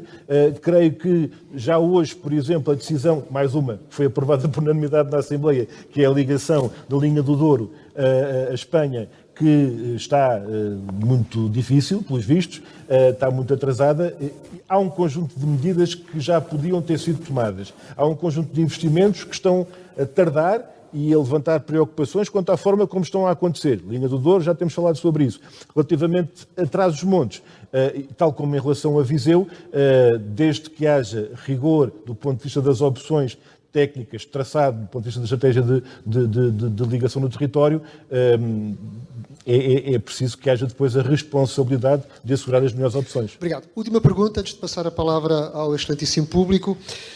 Uma questão prática voltada para o curto prazo, enquanto não vem a alta velocidade e para que a alta velocidade não ofusque, de facto, a rede convencional. Aqui e agora, no curto prazo, o que é que se pode fazer com os recursos existentes para trazer pessoas e mercadorias para os comboios? Em particular, como é que se conjuga a proposta de eliminar portagens nas scooters com a transferência do carro, do autocarro e do caminhão para o comboio? Ou seja, se vão acabar com as portagens das scooters no interior, será que não seria justo também que se acabasse com a taxa de uso, por exemplo, na Beira Alta, Beira Baixa e já agora na linha do Algarve? E, neste caso, agora vou alterar a ordem e faço já a pergunta ao representante do Partido Socialista, que foi o autor da proposta. Nós temos uma proposta para baixar a taxa de uso no nosso programa eleitoral, e eu acho que a taxa de uso, se nós queremos pôr as empresas ferroviárias a competir com as empresas rodoviárias de transporte de mercadorias, a única forma de fazermos isso é baixarmos a taxa de uso. Depois, uma das formas de aumentarmos o número de passageiros é... o PARTE foi uma boa medida, porque trouxe mais pessoas para o comboio. Nós temos de alargar o PARTE. O PARTE ficou muito ligado às grandes áreas metropolitanas. Há um passo que foi dado com a criação do Passe Nacional, que tem de fazer o seu caminho, porque primeiro permitia regionais, depois não permitia os interregionais, depois, se a pessoa comprar o passe regional, depois na zona urbana tem de comprar um passe urbano, ou navegante, ou andante. Esse passe tem de ser feito o seu caminho. Eu acho que nós temos de ter um bocado de cuidado quando estamos a oferecer passes ou a baixar muito o preço dos passes, que é não criar déficit operacional ao operador. Ou seja, nós oferecemos o passe e depois o operador cria-lhe ali um problema de déficit operacional e cria problemas nas contas dele. Uma das coisas que eu também tive cuidado de ver é que, por exemplo, a linha que mais cresce, sempre a nível de passageiros, são a linha em Lisboa, os urbanos de Lisboa. Porquê? Porque eles têm mais frequência. Nós, se olharmos ao número de passageiros dos urbanos do Porto, não tem crescido assim tanto, porque o serviço é bom. Eu diria que o serviço é bom, os comboios são bons, a fiabilidade até é boa, só que falta aqui agora dar o passo para aumentar a frequência. E aquilo está a ser feito. Nós reparámos todos os comboios antigos que podíamos, depois já está rapidamente na rede para acabar com as expressões. Ao mesmo tempo, a engenharia da CP preparou o caderno de carros para a compra de novos comboios e lançou o concurso para 117 novos comboios. Já foi escolhido o vencedor, infelizmente... quem perdeu reclama, mas isto não é incompetência da CP, porque as pessoas que fizeram o concurso público da CP fazem aquilo há décadas. Eu acho que qualquer pessoa que perdesse num concurso de 800 milhões vai sempre reclamar. São 800 milhões de euros, o maior concurso da história da CP, com a opção de compra de mais 36 comboios, que pode chegar a 1.000 milhões de euros. Não é? É uma brutalidade. E eu acho que o caminho para trazermos mais passageiros para o sistema é aumentarmos a frequência em várias linhas. Mas não chegou a responder de uma forma concreta. Há ou não há uma contradição entre defender a transferência modal e, ao mesmo tempo, acabar com as portagens nas scouts e, sobretudo, facilitar uma descida das portagens para os caminhões? Eu acho que nós podemos ter boas medidas para a rodovia e naquele caso a medida é aceitável, porque no interior temos um conjunto de infraestruturas em que circulam poucos carros, as pessoas são obrigadas a andar pelas estradas nacionais, criando problemas às estradas nacionais, nomeadamente acidentes, essas coisas todas, e as pessoas do interior, há décadas que o país decidiu investir muito no litoral, e as pessoas do interior também sofreram com isso. Eu acho que podemos fazer as duas coisas, desde que façamos um bom investimento naquilo que é o modelo ferroviário, baixando a taxa de uso, aumentando a frequência de comboios e, ao mesmo tempo, dando figura àquilo que nós chamamos o passe nacional, que é um passe que realmente podemos andar. Eu diria que podíamos andar... Deixa-me só acabar. Eu defendo um passe, e claro que isso não pode provocar déficit tarifário, em que as pessoas possam andar em todos os comboios em Portugal, menos aqueles que têm reserva de lugar. É isso, basicamente é isso. Bruno. Como é que se faz transportar mais mercadorias na ferrovia? Resposta: garantindo que a gente sabe a que horas é que chega. Porque há um problema na rede ferroviária hoje em dia que tem a ver com a irregularidade, fruto das condições em que a infraestrutura se coloca, que coloca problemas para a operação ferroviária de mercadorias. Nós dizemos há muito tempo, a propósito da questão da velocidade das ligações, etc., o problema não é os vagões irem acelerar para aí acima, andarem depressa. É a gente saber a que horas é que eles chegam. Eu não sou transitário, não sou industrial, mas quando a gente fala com eles, é aqui que está a preocupação. É regularidade, fiabilidade, pontualidade. E hoje em dia, na rede ferroviária nacional, há problemas na infraestrutura, afrouxamentos, problemas da própria operação, que levantam, depois não é o maquinista que paga, porque ele está a cumprir as orientações que estão colocadas até na própria infraestrutura. E, portanto, isto tem a ver com a regularidade da operação. E tem a ver com o investimento na rede e a capacidade da rede. E isso também passa por investimentos que até nem são coisas megalómanas, por exemplo, na linha do Sul, que permitiriam garantir mais operacionalidade e flexibilidade da operação.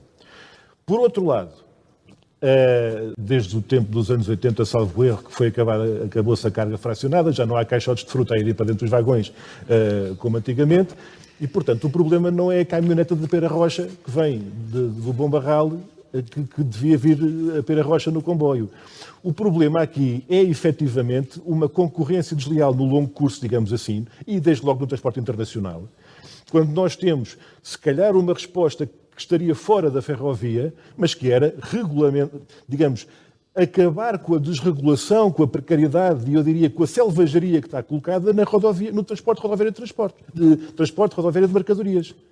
Quando essa concorrência desleal, muito por via da desregulação, da precariedade, da sobreexploração dos próprios trabalhadores, esmaga os preços do lado do trabalhador até e do prestador de serviços e não tanto a montante na cadeia de valor. E eu creio que nestas duas matérias, em relação às mercadorias, estão duas questões-chave para responder à ferrovia de mercadorias tal como nós temos hoje, tal como olhamos para ela hoje em dia. Portanto, não é a hortaliça a entrar para dentro do vagão. Para a questão dos passageiros. Se me perguntam como é que metemos mais passageiros na ferrovia, eu que venho do Pragal digo, por favor, não metam mais passageiros na ferrovia, naquele comboio, pelo menos. Claro. Não cabe, não dá. E, portanto, há aqui um aspecto que tem a ver com a oferta. Temos muito esta experiência em relação à ferrovia de passageiros. Porto Braga foi o exemplo, se calhar, mais flagrante e já mais consolidado, antigo, que mais oferta induziu mais procura. Exato. Atualmente, que as A linha pessoas do Minho. O caso do Parte é claramente um caso de estudo. Não é? A luta continua, vale a pena lutar. Andámos 22 anos a defender isso, lá finalmente Mas Bruno, se vale a pena. Mas a questão é a oferta. É a oferta de transporte. Vale a pena continuar a facilitar a vida aos passageiros através de medidas tarifárias amigas do passageiro, quando não há, pois, nos comboios, capacidade de resposta a esse aumento da procura? A resposta é sim, assim como vale a pena acabar com as taxas moderadoras e não desinvestir no SNS. Garantir que há médicos e enfermeiros e centros de saúde e hospitais a funcionar. Obrigado. Mas não é a taxa moderadora que resolve, digamos, a falta de resposta ao SNS. Bom, nós temos ideias muito distintas neste capítulo. Não estamos num cenário de orçamento infinito como o PCP. Por exemplo, acho que vale a pena refletir o que é o Parte. O objetivo do Parte é reduzir carros. Penso que estaremos mais ou menos todos de acordo. Reduzir esta dependência do carro. Nós, creio que foi em dezembro, foi noticiado que atingimos um recorde histórico de carros a entrar em Lisboa e no Porto. Ou seja, isto é claramente um exemplo de que esta não pode ser a prioridade. E a Iniciativa Liberal não fará disto uma prioridade, certamente. Porque é verdade que temos mais viagens nos transportes, muito provavelmente são as mesmas pessoas a andar mais vezes, não conseguimos atrair as pessoas dos carros, porque na realidade temos mais carros do que nunca a entrar em Lisboa e no Porto. Portanto, para nós, todos os recursos, e mais uma vez estamos num cenário, obviamente, de escassez, qualquer recurso é escasso por definição, deve estar tudo na ampliação da oferta. Quer na oferta de infraestrutura, quer na oferta de serviço de transporte. E, portanto, aqui em termos de passos, achamos que estas políticas que têm sido seguidas de baixar custos de acesso são erradas. Nós não tínhamos um problema de custo de acesso. Isto não quer dizer que para grupos específicos da população com condição de recursos não tenhamos que, como sociedade, disponibilizar alternativas mais baratas, como tivemos, aliás, com os espaços sociais durante muitos anos. E relativamente aos passageiros é por aqui, portanto não há, agora celebrizou-se a expressão da bala de prata, não há bala de prata, nós precisamos de levar o comboio a mais gente, precisamos ter mais serviço, o Bruno estava-nos a dizer que não quer mais passageiros no comboio. Naquele comboio, não? Exato, o que mostra bem os limites do sistema. Mas se formos para as mercadorias, então aqui, quer dizer, o José Carlos Barbosa estava a dizer que defendem a redução das taxas de portagem. Bom, acabaram de aumentar 23%. Ao mesmo tempo, e os números são importantes, a IP, em 2022, cobrou 67 milhões de euros de taxa de utilização. Portanto, a partir é sobre estes 67 milhões que aumentou 23%. Estamos a falar de 15 milhões de aumento de receita, se o tráfego se mantiver, que não é garantido. Só em 2023, para não se acompanhar a inflação nos preços das portagens rodoviárias, o Governo está a gastar por ano 140 milhões de euros. Portanto, e foi decidido por Pedro Nuno Santos, o amante da ferrovia. Portanto, o que nós temos realmente de entender é, de facto, onde é que moram as palavras e onde é que moram os atos. Claramente não é no PS que há uma concordância. É aqui o trabalho dele. E, se formos para a questão de expansão da oferta, nós temos que ver outras coisas. Portugal, nos últimos 10, 15 anos, tem estado... bom, isso foi fundamental. Eu fui um defensor público desse plano e tinha que se fazer, era a única coisa que havia a fazer para recuperar a capacidade da CP no momento. Agora, não podemos estar satisfeitos de ir para uma reunião com empresas estrangeiras em que nos dizem vocês na CP trabalham muito bem porque conseguem gerir frotas de comboios velhos. Isto não é uma ambição. Relativamente a investimento... novos e reparar comboios. Muito bem, finalmente. Mas relativamente ao investimento público, nós também temos que entender. Nós vivemos num país em que nos últimos 10 a 15 anos, em termos de estoque de capital público, ou seja, a soma de todo o capital público que o Estado tem, as escolas, as infraestruturas de transporte, os hospitais, etc., estivemos sempre em déficit entre 0,8% a 2,2% do PIB face ao valor de investimento público. É o valor de investimento público que permite recuperar capital público. E isto não é um cenário de há 20 anos, é o cenário dos últimos anos. Portanto, enquanto também não conseguirmos gerir os recursos do Estado para, de uma vez por todas, também trazer o investimento público para cima, não há milagres. não vai haver mais comboios de mercadorias também a circular. Deixa-me só corrigir uma coisa em relação João, à grande diferença de preços temos com a IEL, que é importante dizer isso. O João disse que era irrelevante o desconto no preço do passe. Foi mais ou menos isso, que aquilo não tinha muito peso. Nós estamos a falar de parte que há pessoas que pouparam 15% do salário, pessoas que ganhavam salário mínimo e que gastavam mais de 100 euros. Condição de recursos, desculpem lá, eu falei na condição de recursos, já tivemos aquilo tem passos um sociais. peso, ou seja, o peso do parte no salário mensal daquela pessoa, às vezes representava 15 a 20% do valor do salário. Eu vou dar uma novidade. Isso, deixa só dizer uma coisa. Em relação ao Pedro Nuno. O antigo L123, com condição de recursos, ficava mais barato do que o passe atual. Apesar da taxa de uso ser aumentada para as empresas ferroviárias de mercadorias, o líder da Medway, que é uma das maiores empresas, diz mesmo que em 8 anos de trabalho conheci ministros do setor e antes de estar na ferrovia tinha 40 anos desta atividade. E lei com muitos ministros secretários de Estado com áreas relacionadas com os portos, ferrovia e transportes.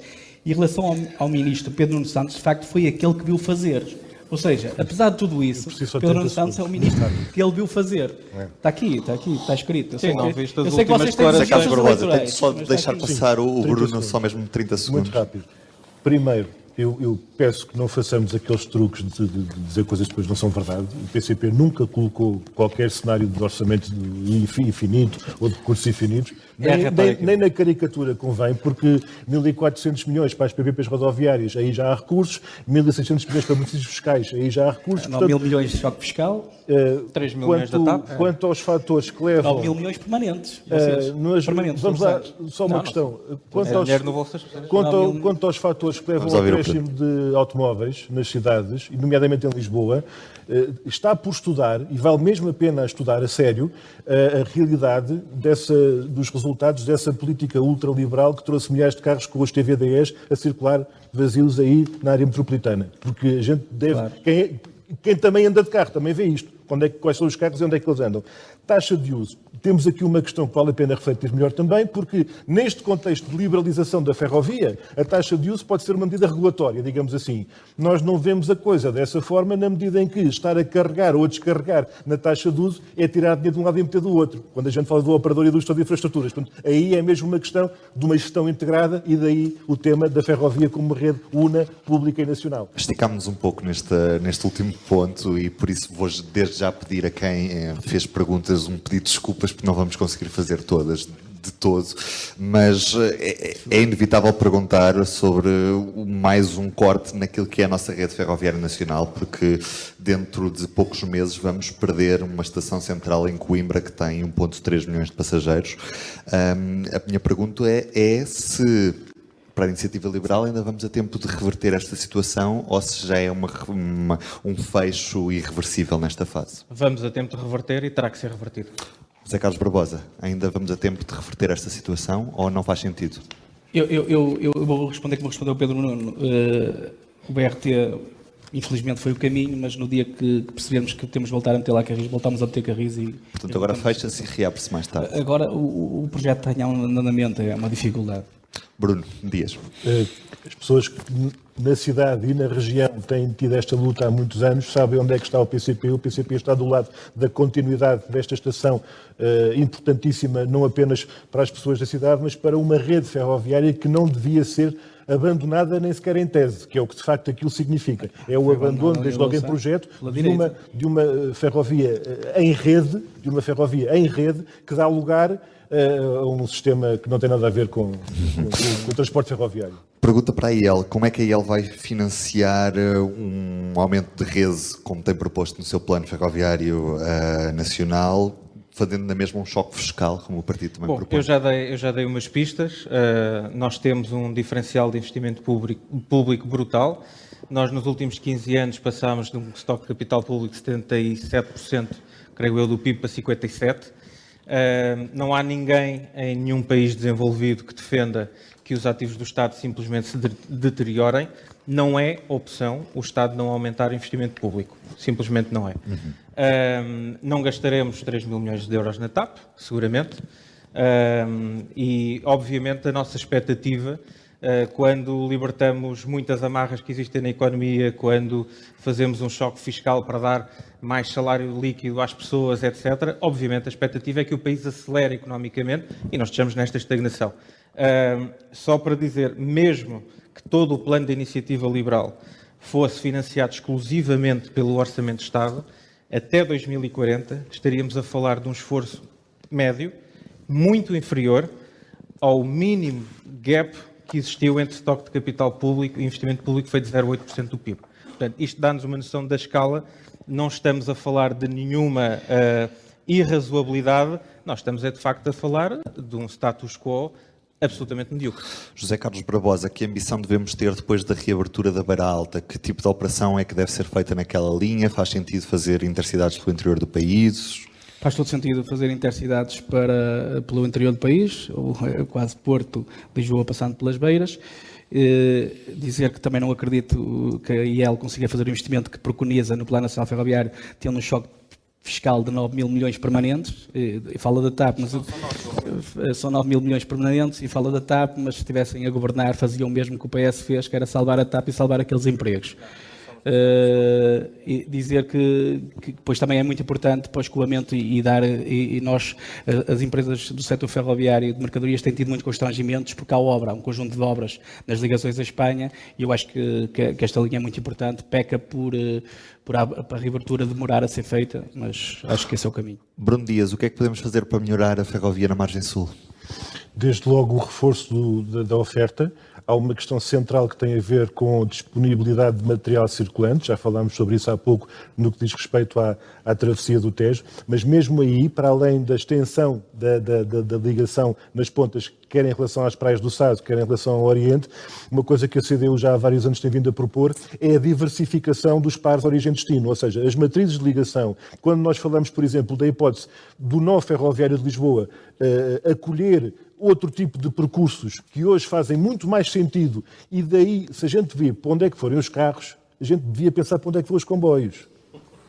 E isto significa a articulação da linha de Sintra, por exemplo, com o eixo ferroviário Norte-Sul, e outra coisa que tem também a ver com a articulação com o transporte urbano e suburbano, que é a questão do longo curso. Nós deixámos de ter uma ligação do Pragal para o Porto, deixámos de ter Setúbal a ter comboios de longo curso, que é um disparate completo. Há pessoas de Alcácer que vão pela estrada porque o comboio lá não passa. E isto significa essa articulação de uma forma estrategicamente orientada para a diversificação da oferta, para o reforço da oferta e também para a articulação, digamos assim, intermodal. Ou seja, quer no que diz respeito ao transporte público, aos restantes modos com a ferrovia, quer, por exemplo, com os chamados modos suaves. A questão das bicicletas e as estações é um tema que a gente tem vindo a falar pouco. A questão do estacionamento gratuito, embora não, é uma realidade. A gente tem que olhar para a realidade tal como ela é. E as pessoas que vão hoje de carro e que estacionam nos arruamentos à volta das estações, porque o estacionamento não é gratuito, não vão passar a ir de bicicleta amanhã. E, portanto, temos que olhar para toda essa vertente. Um tema que eu falei logo ao início de tudo, que é a terceira travessia do Tejo e a conjugação de um anel ferroviário que está ligado diretamente a essa diversificação da oferta.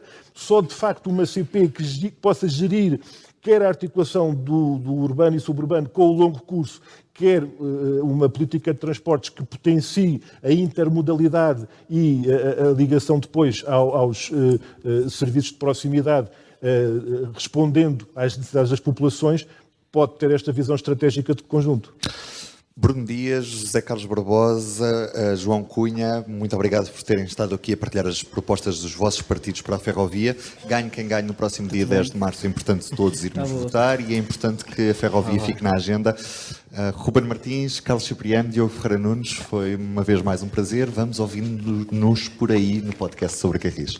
Até ao próximo episódio. Um abraço. O público fica no ouvido.